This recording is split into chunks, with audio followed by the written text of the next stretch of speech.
Hello student, स्वागत है आप सभी लोग का स्काई हाई क्लासेज में। और स्काई हाई क्लासेज के इस सेशन में आज हम आप लोगों को ऐसे क्वेश्चंस के बारे में बताएंगे, यानी कि जो आपका पार्ट बी का टॉपिक्स होता है ग्रामर ग्रामर के बारे में बताएंगे। और ग्रामर में आपको तीन चार पॉइंट्स होते हैं, जैसे आपको डायरेक्ट इनडायरेक्ट से क्वेश्चन पूछता है, एक्टिव वॉइस से पैसिव वॉइस से क्वेश्चन पूछता है, पंचुएशन से क्वेश्चन पूछता है और ट्रांसलेट इनटू इंग्लिश से क्वेश्चन पूछता है। ठीक है, कुल मिलाकर 10 नंबर का होता है, जिसमें हम आप लोगों को 4 नंबर ऐसा बताएंगे कि आप इस वीडियो को देखते तो आपका 4 नंबर कंफर्म है, आएगा तो आएगा। यानी कि अगर जो आपको 4 नंबर चाहिए तो इस वीडियो को शुरू से लेकर लास्ट तक देखेंगे, आपको पक्का है कि 4 नंबर आप जाकर क्वेश्चन सॉल्व कर ही देंगे।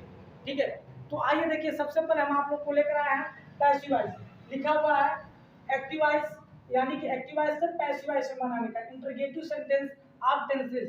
ठीक है, टेंसों का इंटरोगेटिव सेंटेंस, उसके बाद से इंपरेटिव सेंटेंस, यानी कि आपको एक्टिव वॉइस से पैसिव वॉइस बनाने के लिए, फिर पैसिव वॉइस से एक्टिव वॉइस बनाने के लिए सबसे ज्यादा प्रोबेबिलिटी जिसकी होती है तो वो आपका होता है इंटरोगेटिव सेंटेंस, या तो पूछता है या फिर इंपरेटिव सेंटेंस से। तो सबसे पहले मैं आपको इंटरोगेटिव सेंटेंस बताऊंगा, फिर इंपरेटिव सेंटेंस। तो आइए, समय ज्यादा व्यस्त नहीं करते हैं। ठीक है, तो यहाँ पर देखेंगे, did they plug the flowers, did they plug the flowers, क्या वे फूल तोड़ते थे। तो जब क्या वे फूल तोड़ते थे तो जब डिड लगाया तो हम लोग वाज वेयर में चेंज कर देंगे, did change into was were. तो एक वचन करता है, बहुवचन करता है, तो क्या लगेगा वेयर। क्या हो जाएगा dear students, were, were the flowers, were the flowers. और उसके बाद से हो जाएगा plug, plug by day, question mark. ठीक है, यह 1 नंबर था और प्लग 2 नंबर था और फ्लावर्स क्या था 3 नंबर था। तो 3 नंबर को हम लोग लेकर आते हैं, 2 नंबर अपनी जगह पर रहता है और वाई लगा के फर्स्ट नंबर लिखते हैं। ठीक है dear students, why is Sanjay cooking the food. यहाँ पर देखेंगे संजय 1 नंबर हो गया, कुकिंग 2 नंबर हो गया और द फूड क्या हो गया 3 नंबर हो गया। द फूड है तो यहाँ पर वाई रहेगा, तो वाई लिख देंगे हम लोग वाई। और द फूड है तो इज लगाएंगे, why is the food, the food. और जब भी आप लिखेंगे 2 नंबर यानी कि वर्ब में आईएनजी रहेगा तो बीइंग लगा देंगे, तो जाएगा बीइंग, तो जाएगा why is the food being cooked bye Sanjay, cooked bye Sanjay. आया हो जाएगा क्वेश्चन मार्क। ठीक है, तीसरा नंबर हम लोग देखेंगे, how does she beat the child, वह बच्चों को कैसे पीटती है। तो यहाँ सी 1 नंबर हो जाएगा, बीट 2 नंबर हो जाएगा, तो द चाइल्ड क्या हो जाएगा 3 नंबर। ठीक है, यहाँ पर क्वेश्चन वर्ड हाउ है तो हाउ को लिखेंगे। ठीक है, द चाइल्ड है तो क्या हो जाएगा, ये जो है तो हो जाएगा हाउ इज द चाइल्ड, यहाँ पर हो जाएगा बीटेन, बीटेन बाई हर,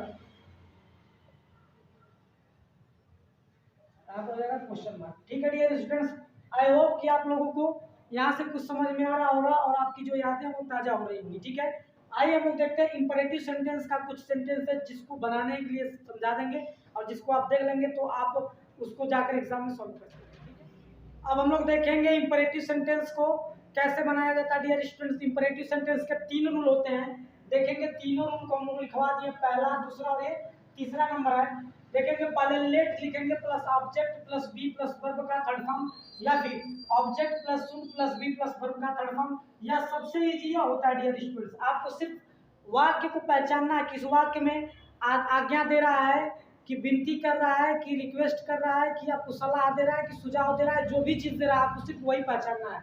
लिखेंगे यू आर, यू आर लिखने के बाद से आज्ञा देगा तो लिखेंगे ऑर्डर्ड, अगर जो प्रार्थना रहेगा तो रिक्वेस्टेड, अगर सलाह रहेगा तो एडवाइज्ड, और यदि सजेशन रहेगा तो सुझाव रहेगा तो सजेशन लिखेंगे। प्लस क्या लगा देंगे टू, और प्लस जो सेंटेंस रहेगा जो कहते हैं सेंटेंस को लिख देंगे। देखेंगे यहाँ पर एक एग्जांपल लिखे, कॉल द डॉक्टर, और इन तीनों इसको हम तीनों तरीके से बनाएंगे। ठीक है, उसके बाद हम लेट से आने वाले सेंटेंस को कैसे बनाया जाता है उसके भी रूल बना दिए जाएंगे। ठीक है, तो यहाँ पर देखेंगे हम लोग कॉल द डॉक्टर, इसको हम तीनों पे रख के बनाएंगे। तो सबसे पहला नंबर पर लिखेंगे, देखेंगे कॉल द डॉक्टर, तो यहाँ पर क्या होगा लेट से बना रहे हैं तो लेट। उसके बाद से ऑब्जेक्ट क्या है द डॉक्टर ना, तो let the doctor, let the doctor.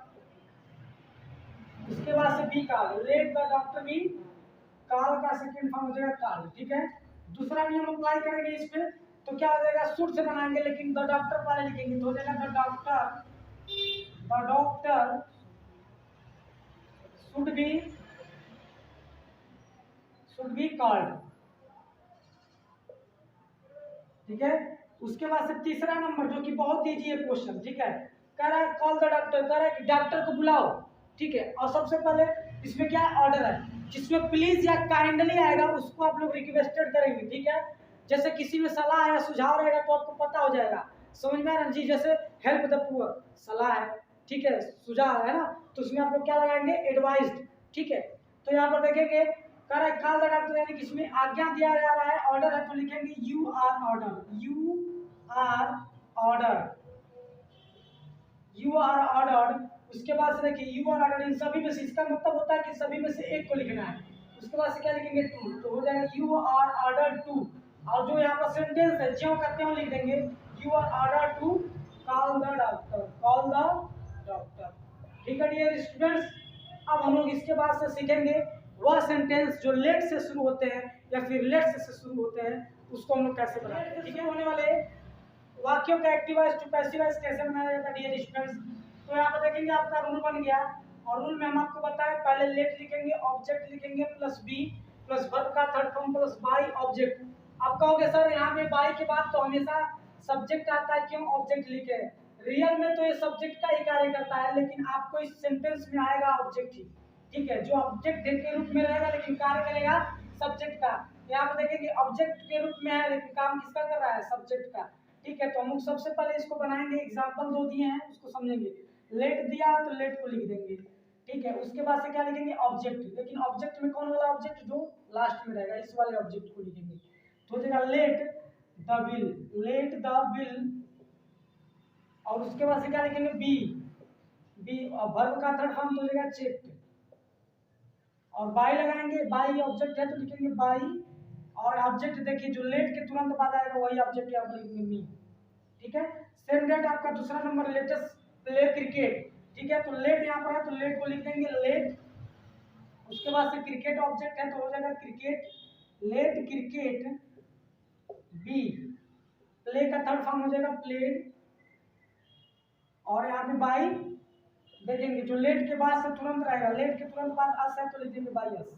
ठीक है डियर स्टूडेंट्स, ये आप लोगों को आएगा, पक्का है आपका, या तो इंपरेटिव सेंटेंस से पूछेगा यहाँ पर, आपका पूछेगा इंटरोगेटिव सेंटेंस से। ठीक है, अब हम लोग देखेंगे नरेशन, यानी कि डायरेक्ट से इनडायरेक्ट बनाने के लिए, उसमें भी आपको इंटरोगेटिव सेंटेंस पूछेगा और इंपरेटिव सेंटेंस पूछेगा। ठीक है, अब आपका 2 नंबर के लिए हम लेकर आ गए नरेशन में। नरेशन जो कि बहुत इंपॉर्टेंट टॉपिक्स है डियर स्टूडेंट्स, लेकिन आपको थोड़ा सा बता दिया जाए कि कुछ ऐसे चीजें हैं जो आपको हर बार पूछने की संभावना ज्यादा रहती है। हम आपको उन्हीं टॉपिक्स को बता रहे हैं जिनकी प्रोबेबिलिटी ज्यादा है डियर स्टूडेंट्स, और यकीन मानिए कि इसी में से ज्यादा क्वेश्चंस करते हैं। यहाँ पर देखेंगे नरेशन में आप लोगों को लिखवा है universal truth, nature, historical fact. अगर जो कोई ऐसा डायरेक्ट इनडायरेक्ट स्पीच में कोई सेंटेंस आ जाता है जिसमें सार्वभौमिक सत्य, स्वभाव और ऐतिहासिक तत्व होते हैं, तो उसमें हम लोग कोई परिवर्तन नहीं करते हैं, उसमें जो कहते हो लिख देते हैं। ठीक है, सार्वभौमिक शब्द का मतलब यह होता है डियर स्टूडेंट्स, जैसे महात्मा गांधी हमारे राष्ट्रपिता हैं, श्री रामचंद्र जी शांत स्वभाव के थे। देखेंगे एग्जांपल जो है, he said that PT Nehru was the first prime minister of India. इसमें कोई परिवर्तन नहीं करेंगे डियर स्टूडेंट्स, सीधे लिखेंगे ही सेड दैट। अब जो है ऐसे लिख देंगे, हम लोग कोई परिवर्तन नहीं करेंगे, लिखेंगे PT Nehru was the first prime minister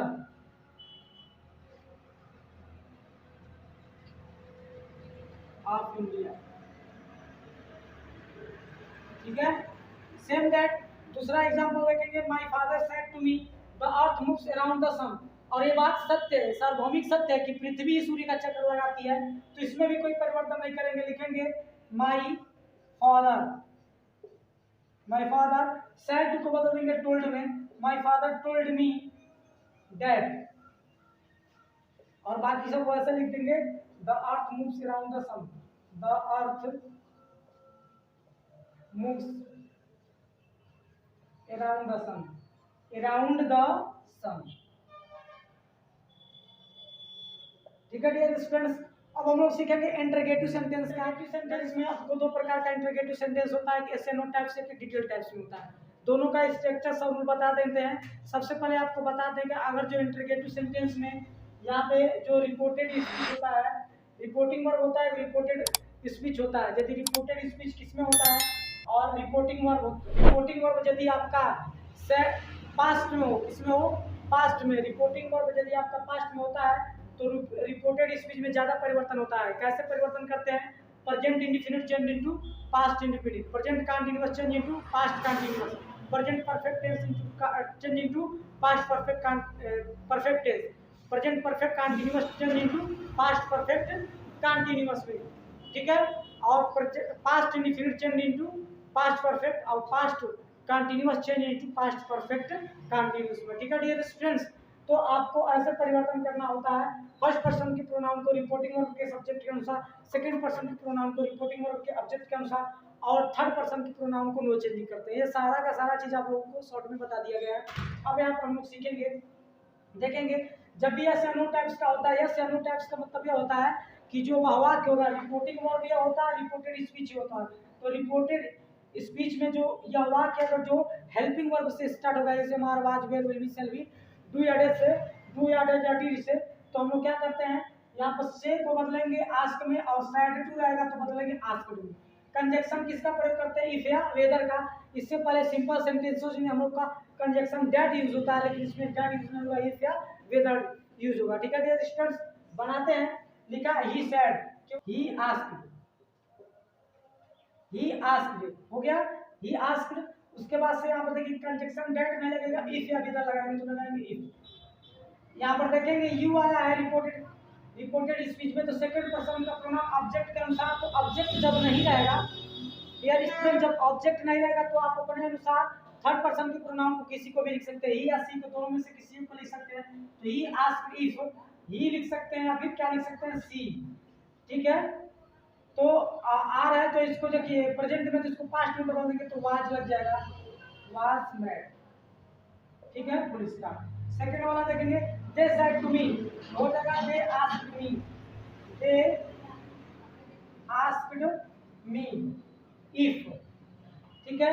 यहाँ पे देखेंगे ये डू यू टेल ए लाई, क्या तुम झूठ बोलते हो, तो प्रेजेंट इंडेफिनिट में इसको भेजेंगे हम लोग पास्ट इंडेफिनिट में। तो पास्ट इंडेफिनिट में अफर्मेटिव का बनाएंगे, तो यू है जो ये थर्ड पर्सन प्रोनाउन, इससे चेंज होगा तो हो जाएगा आई, क्या हो जाएगा, I told a lie, full stop हो जाएगा, ठीक है डियर स्टूडेंट्स। ये हम लोग का, हम लोग यहाँ पर देखेंगे डिटेल टाइप्स का कैसे बनाया जाता है। नरेशन में डिटेल टाइप्स जब दिया जाता है, इंटरगेटिव सेंटेंस रहेगा डिटेल में, डिटेल मतलब क्वेश्चन वर्ड से स्टार्ट होगा सेंटेंस। रिपोर्टेड स्पीच में क्या हो जाएगा, क्वेश्चन वर्ड से स्टार्ट होगा डियर स्टूडेंट। वही रूल होगा से या said to change into ask या आस्क्ड में, लेकिन कंजक्शन हम लोग इफ या वेदर न लगाकर क्या लगाएंगे, क्वेश्चन वर्ड। जो क्वेश्चन वर्ड रहता है वही क्या हमारा बन जाता है, कंजक्शन बन जाता है, ठीक है। देखेंगे जैसे I said to my brother where you going, ठीक है, मैं अपने भाई से पूछा, ठीक है, तुम कहाँ जा रहे थे, तो इसमें हम लोग चेंज करेंगे, कैसे देखेंगे, लिखेंगे I asked my brother, I asked my brother. अब यहाँ पे जो क्वेश्चन वर्ड है उसको लिख देंगे वेयर, और इसका अफर्मेटिव हो जाएगा, पास्ट कंटीन्यूअस में चेंज कर देंगे हम इसको पास्ट परफेक्ट कंटीन्यूअस में, तो हो जाएगा वेयर, यू है, यू के अनुसार माय ब्रदर है, तो ही हो जाएगा where he had been going, where he had been going हो जाएगा, फुल स्टॉप।